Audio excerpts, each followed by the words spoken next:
Hi guys! Welcome back ulit sa aking YouTube channel.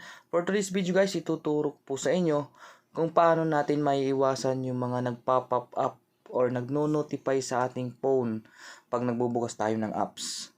So ituturo ko po sa inyo step by step guys. Keep on watching. Bago natin umpisan guys ang tutorial, kung bago ka lang po sa aking YouTube channel, please don't forget to subscribe and to follow my Facebook page and TikTok account.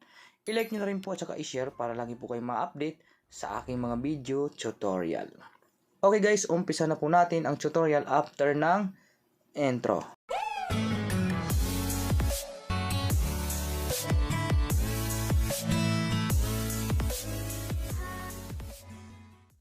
Okay guys, pumunta lang tayo sa Google natin.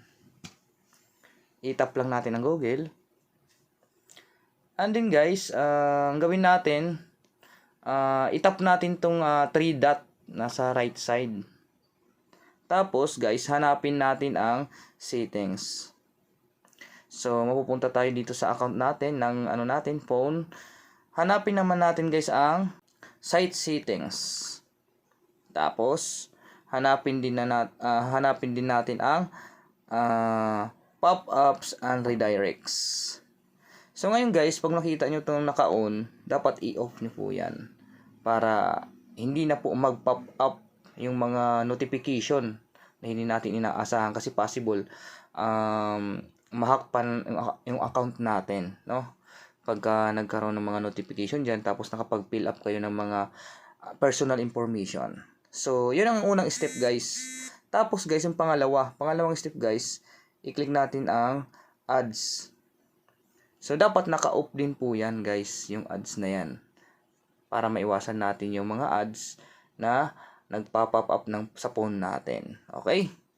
So, pangatlo guys, i-click din natin guys ang notifications.